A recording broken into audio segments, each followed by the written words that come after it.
All right, sit down, guys. Today we're restoring a vintage 60s king and queen seat. My dad Chicken gave me the seat like 2 years ago when I built my bike. It was one of the main inspiration pieces for my bike. You'll see why in a second. And I've never worked with leather before. Also, I have 30 minutes to do this. No, I actually have 4 days, but basically 30 minutes. So let's just crack into it. I'm going to show you what we're working with. So here we can see the seat has been deconstructed already. It has a really nice pan. My fender is already fashioned to fit this bolt. Here is the leather. So this is why you can see, obviously, this is for my bike. No fucking shit. It has aqua and like a sagey green and gold and orange. It's just absolutely stunning. So we got some leather working supplies here. I got like a 3-inch foam, I think, with a memory foam topper. I'm a pretty crafty bitch, so I don't think it's gonna be that hard. I could eat my words, but I'll show you what I come up with in just a few minutes. Alrighty, here we are. You can see there's many different markings here. And the difference between those two are the shorter one here. This was done with the pan attached. So this is the smaller one is the form of just the metal. But since I took this off and was able to lay it out to its full length, it's obviously much longer. So, pro tip for you if you are also on this journey. Let's go. We're in the middle of war right now.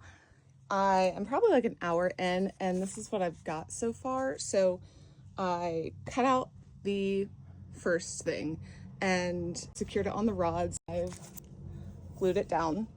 Super easy. I just keep adding, and like I will bring this one and stack it and then mark where I need to cut and then take it out and then cut. Just go back and forth like that. I think it's going pretty good. I have gotten some of the straight foam off to make it all smooth when it's done. So I'm just gonna keep going, but I wanted to show you this part specifically because sculpting is an art and it is not easy. So I'll catch you in a bit. I am covered. The room is covered in foam. There's adhesive spray everywhere. I'm overstimulated and hungry. But we have done it. Phase 1 is complete. So here you can see it's fitting pretty good. Obviously, I need to trim this piece. I left it longer, like on purpose, obviously. And then I left this piece longer because the original seat, this was floppy. So I don't know what happened there. So I left that long. But I was just checking to make sure the cover fit and it's fitting good.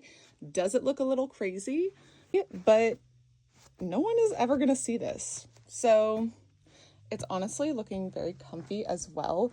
This is a medium density. I believe it's a 43 like density. You don't want it any harder because it will not be soft. And then obviously it has memory foam. I put a lot of extra cushion for my back area, and then there's some extra on the passenger seat, which will probably never be used, but I think it's going really well. So I'm gonna go eat, and then I'm going to start fastening the cover on.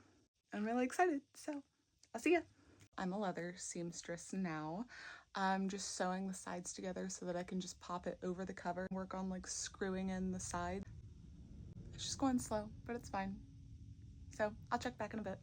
Okay, here's the seat. I would say it's like 90% done. Let me flip it over. Before I flip it over, I just want to show you, I stitched the back panel onto it by hand. Everything is stitched by hand, obviously. Look at, it's old. And so I am no seamstress. I took 4-H, so I'm using the skills that I have. Sue me. That's kind of what chopping is all about, like a garage chop. So it's fitting. I think I like it. So here it is flipped, and I fit the screws in where I could. I had to be gentle because I think this is the vinyl, so I have to be really gentle.